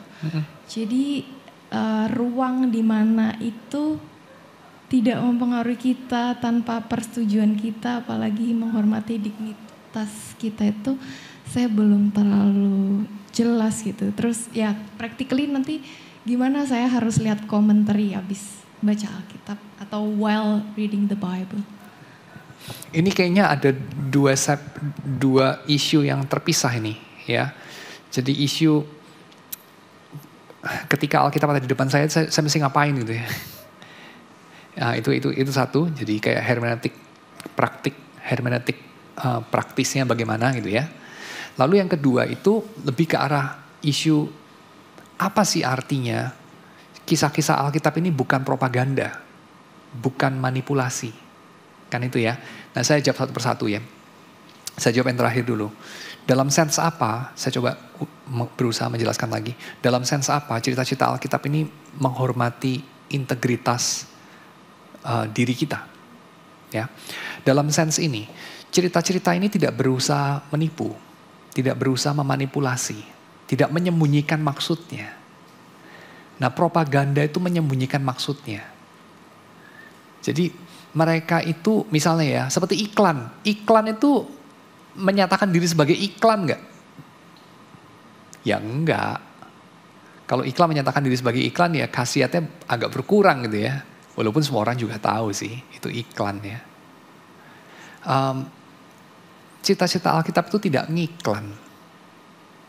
Ya, tidak ngiklan. Karena dalam sebuah iklan itu tidak menghormati Anda sebagai pribadi. Iklan itu melihat Anda hanya sebagai sarana untuk dia mencapai tujuan dia, yaitu kesuksesan menjual barang dia. Nah, cerita Alkitab ini menghormati kita sebagai pemirsa yang pada akhirnya kita ditantang untuk mentaati Tuhan apa tidak. Saya kira itu juga tercermin dalam penceritaan ulang cerita-cerita Alkitab seperti yang dilakukan oleh Petrus, oleh Yesus, oleh Paulus di hadapan para pemirsa ya. Pemirsanya bisa orang Israel, bisa juga orang Romawi, bisa juga campur-campur. Dan pada akhirnya mereka selalu bisa menolak. Benar nggak? Ada nggak yang setelah mendengar cerita Yesus, ditantang oleh Yesus, mereka meninggalkan Yesus? Mereka mencela Yesus, mereka menghina Yesus, mereka tidak setuju, berusaha membunuh Yesus. Banyak banget. Yang kemudian menjadi yakin tuh kenapa? Karena mereka mengambil keputusan untuk itu. Sebagai orang yang berdaulat. Gitu kan? Bukan sebagai orang yang tertipu, terhipnotis, bukan. Tercuci otaknya, bukan. Demikian yang ikut Paulus. Iya enggak? Paulus memberitakan Injil dengan cara menceritakan akan datangnya kerajaan Allah lewat kisah-kisah Injil, lewat cerita-cerita Perjanjian Lama dan seterusnya di sinagog. Dan selalu kemudian terjadi polarisasi. Ada yang percaya sama Paulus, ada yang enggak, gitu kan? Nah, yang percaya sama Paulus, apakah percaya karena kayak kecerdasannya berkurang separoh gitu ya? Termanipulasi? Tidak loh. Mereka sadar betul apa yang mereka ambil. Beda sama orang kemakan iklan. Beda sama orang kemakan propaganda. Beda banget. Kalau kita mau meneliti ya pengaruh propaganda dan segala macam, kita bisa lihat itu orang-orang yang keluar dari teori konspirasi, dari kultus, dari cult. Mungkin bisa lihat di YouTube itu banyak dokumenter ya, keluar dari cult yang di Korea ya. Kayaknya negara-negara yang Konfusian tuh kayaknya banyak cult ya, Korea, Jepang, Cina itu banyak yang ikut cult. Kenapa? Karena mereka ini banget melihat kepada pemimpin ya. Jadi otaknya nggak terlalu dipakai gitu, daya-daya kritisnya. Tapi jangan salah, negara barat juga ada ya, cultnya QAnon ya dan segala macam itu, 4chan ya, 8chan itu, cult macam-macam lah, anti vaksin lah, segala macam ya. Itu mereka itu terperangkap dengan satu teori, satu kisah.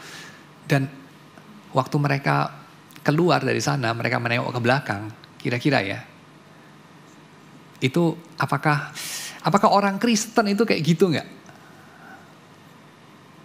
Beberapa versi Kristen begitu. Ya kan di antara cults itu kan ada yang cult Kristen ya. Tapi apakah orang Kristen yang sehat yang melihat Alkitab dan umat Tuhan di dalam cita-cita Alkitab ini sendiri? Mereka ada dalam sebuah cult, sebuah sekte?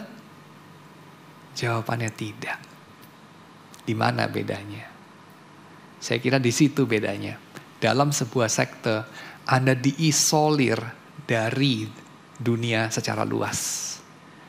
Sebagai umat Tuhan, Anda bisa keluar kapan saja. Sebagai umat Tuhan, Anda adalah orang bebas.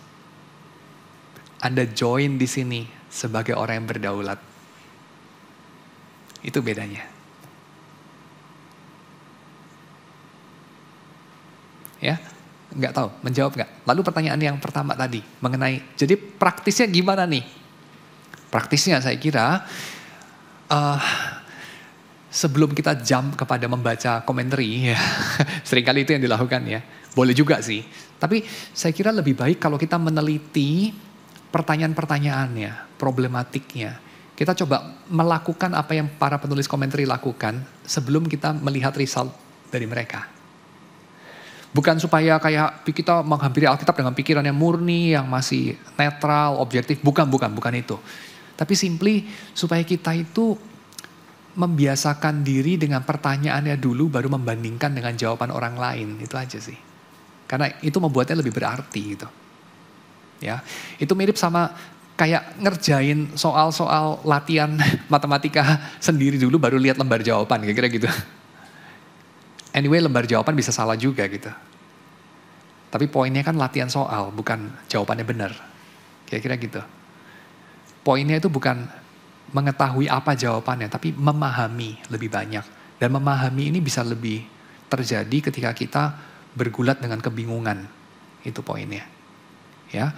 Jadi saya anjurkan lebih banyak baca buku hermeneutik ketimbang langsung loncat kepada commentary. Tapi coba memahami dengan membaca banyak jenis buku hermeneutik ya. Ada orang-orang kayak let's say ya, Tremper Longman III itu menulis buku mengenai bagaimana cara membaca kitab Amsal. Saya kira itu mesti dibaca dulu sebelum kita membaca tafsiran kitab Amsal gitu. Ya. Lalu orang-orang kayak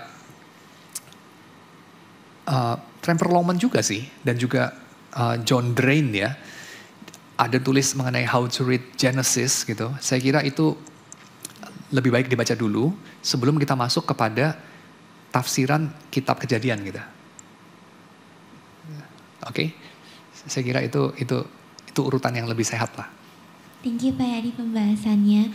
Saya penasaran, tadi Pak Yadi kan ada ngomong dari kita melihat seluruh kisah Alkitab PL dan PB, kita diberi ruang untuk bertumbuh dengan Kristus. Bertumbuh itu kan juga involve proses dikenal. Jadi saya penasaran kalau bagaimana melalui melihat Alkitab kita bisa mengenal diri dan mengenal jalan yang Tuhan mau tunjukkan bagi kita. Oke. Lewat membaca Alkitab, bagaimana kita bisa mengenal diri kita itu ya. Saya kira ini melibatkan dua kemungkinan.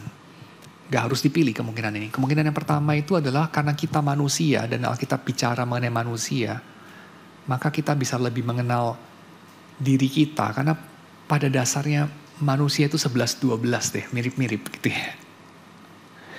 Makanya kita bisa memahami, kita bisa empati apa yang terjadi dalam kehidupan orang lain. Sebab kurang lebih dia kan orang juga gitu, dia manusia juga, saya manusia juga. Jadi saya kurang lebih ngerti lah seperti apa itu misalnya kehilangan, seperti apa itu gagal, seperti apa itu merasa malu, seperti apa merasa bersalah. Saya kurang lebih tahu lah, kira-kira gitu ya.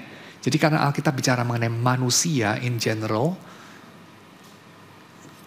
kisah dalam Alkitab ini berkisah mengenai manusia gitu ya in general, walaupun melalui orang-orang yang spesifik ya, mengenai hidupnya Musa, gagalnya Musa, marahnya Musa, nyeselnya Musa. And itu bicara mengenai diri kita, kan gitu ya. Jadi itu jalan yang pertama.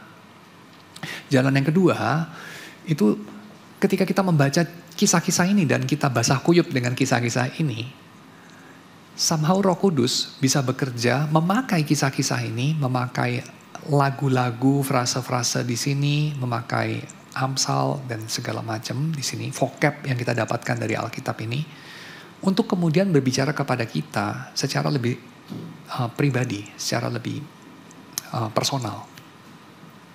Nah itu, jadi saya kira bisa membuat kita lebih kenal diri dengan cara itu. Dan saya tambahkan mungkin jalan yang ketiga. Mengenal diri itu butuh keberanian. Keberanian keluar dari tempat persembunyian kita, dari semak-semak kita. Nah, pertanyaannya, apa yang menyebabkan kita keluar dari persembunyian? Ya, kurang lebih sama dengan apa yang menyebabkan Adam keluar dari persembunyian. Karena Tuhan bertanya kepada Adam, Adam, di manakah engkau? Dan bukan, Adam, apa yang kamu sudah lakukan? Adam, mampus kamu. Bukan, tapi Adam, di mana kamu? Alkitab membentangkan kepada kita sejenis Tuhan yang kayak apa sih? Tuhan itu. Sehingga kita itu berani keluar dari cangkang kita, menjadi diri kita, mengakui diri kita tuh sebusuk itu, seburuk itu, semenyedihkan itu, sememalukan itu, sebodoh itu. Dan itu sangat penting untuk mengenal diri. Karena otherwise kita, bajunya itu berlapis-lapis baju kita itu. Kita tuh cenderung menolak untuk percaya bahwa kita itu serendah itu, sebodoh itu, semalas itu, seserakah itu, whatever. Semarah itu, sepengecut itu, dan seterusnya. Tapi karena kita mengenal Tuhan semacam apa yang menguasai jagat raya ini dan yang mengenal kita luar dalam, maka kita berani juga untuk entertain, jangan-jangan saya orang semacam itu loh. Mungkin juga enggak. Mungkin iya. Coba saya lihat dengan lebih teliti. Wow, ternyata iya. Dan seterusnya. Itu cara bekerjanya. Ya, so lewat 3 cara itu. Yes. Ada satu pertanyaan lagi nanti di belakang. Tapi saya mau respon sebentar. Kalau yang cara pertama kedua berarti kita boleh baca Alkitab itu secara personal. Iya bukan. Tapi saya soalnya pernah keinget.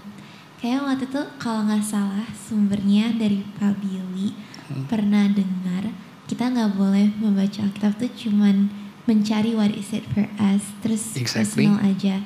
Sometimes kita actually harusnya idealnya tuh kita baca Alkitab untuk mengenal Tuhan, mengenal cerita umat Tuhan dan bukan mencari untuk kitanya itu apa. Jadi gimana itu untuk discern supaya nggak jatuh ke interpretasi yang salah bahwa saya mau mengenal diri tapi malah jadinya baca cerita Alkitab itu semuanya jadi ini kayak mirip saya, semua jadi tentang saya. Padahal kan harusnya nggak boleh personal.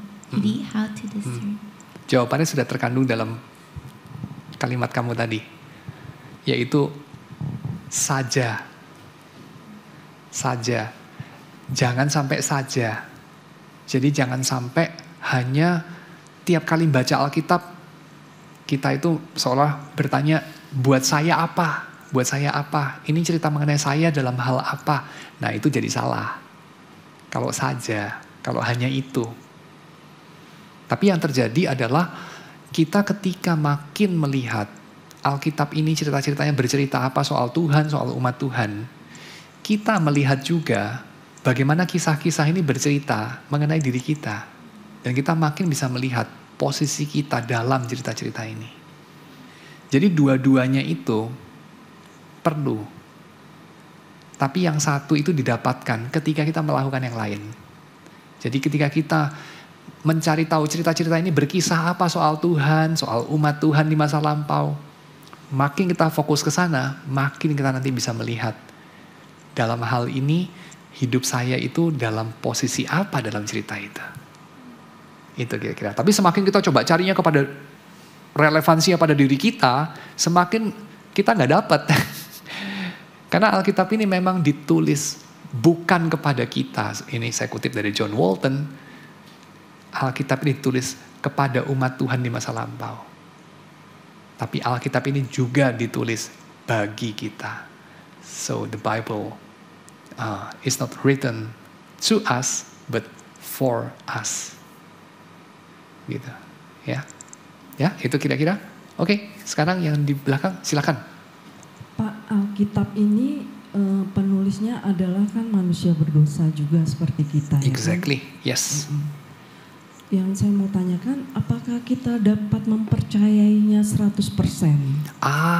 Oke. Itu satu ya Pak. Yes. Terus yang kedua, ada beberapa gitu yang saya tidak setuju. Nah, maksud saya hidup ini kan dinamis gitu ya kan, dinamis gitu Pak, ya kan, ada dinamika kehidupan kita kan. Apakah itu masih relevan dengan isi Alkitab? Ngerti nggak Pak? Oke, ya. Ya, makasih Pak. Ya, seperti misalnya zaman sekarang ada AI, zaman Paulus tidak ada. Apakah surat Paulus relevan terhadap AI? Begitu ya? Ya, oke, very good. Jadi respon saya, Alkitab ditulis oleh orang berdosa. Orang yang gak berdosa tuh cuma satu dalam sejarah, Yesus doang. Semua sisanya orang berdosa. Jadi sejauh Alkitab itu ditulis sama orang, dan Alkitab semuanya ditulis sama orang selain sama Tuhan di belakangnya, ya Alkitab tentu ditulis oleh orang berdosa, karena semua orang berdosa, gitu ya. Kecuali Yesus. Yang kedua, bagaimana hasil daripada tulisan orang berdosa kok bisa dipercaya? Kan itu ya. Apa kita bisa percaya ini Alkitab ini? Ini basic sih di dalam bibliologi. Jawabannya bisa. Mengapa? Karena Tuhan bisa memakai orang berdosa untuk menyampaikan firman-Nya. Semua nabi juga orang berdosa. Apa kata-katanya jadi bukan dari Tuhan? Yesaya orang berdosa, Musa orang berdosa. Apa yang dikatakan Yesaya inilah firman Tuhan menjadi bukan? Kan tidak. Kan tetap itulah firman Tuhan, ya. Gitu. Lalu kemudian hidup kita kan berubah terus, zaman maju terus. Alkitab ini kan ditulis 3.500 tahun yang lalu, 2.000 tahun yang lalu. Apa masih relevan kan itu ya? Ini juga ada pertanyaan klasik. Jawabannya ya, selama kita adalah manusia. Lawang kita adalah anjing aja Alkitab ini relevan. Soalnya Alkitab ini tulis juga untuk anjing. Loh, ngawur Bapak ini. Di mana? Dalam Roma, pasal yang ke-8, ayat 18 sampai dengan 23. Ya. Penderitaan kita yang sekarang ini tidak ada artinya jika dibandingkan dengan kemuliaan yang kita lihat, kita alami kelak. Karena segala makhluk sama-sama mengalami sakit bersalin. Dan mereka itu melihat dengan antusias kepada anak-anak Allah. Mereka menantikan pembebasan tubuh mereka dari kesia-siaan. Karena ketika anak-anak Allah itu dibebaskan dari kematian, dari penderitaannya, ketika anak-anak Allah dinyatakan, mereka juga dibebaskan dari kesia-siaan. Segala makhluk ya, termasuk lumba-lumba, paus biru, kucing garong maupun kucing mahal. Segala makhluk. So, kalau itu relevan buat anjing, ya relevan buat kita. Selama kita itu manusia. Selama kita ciptaan. Ya. Mari kita masuk dalam doa. Tuhan, kami bersyukur untuk PA kami malam ini. Kiranya apapun yang kami sudah bahas, seberapapun kami menangkapnya, kiranya ini Tuhan pakai untuk menjadi cara Tuhan membuat kata-katamu ini menjadi hidup, membuat Alkitab ini menjadi satu bentangan kemungkinan, menjadi satu bentangan dunia, menjadi satu rumah, di mana kami ini sebagai orang-orang yang diperbarui dalam Yesus, sebagai manusia baru bisa bertumbuh. Sehingga kami ini boleh berjalan mengikuti Tuhan dalam dunia ini, dan kami ini boleh melihat kemuliaan-Mu hari demi hari semakin ditambah-tambahkan dalam hidup kami, terpancar melalui hidup kami. Terima kasih ya Tuhan, dalam nama Yesus kami berdoa. Amin.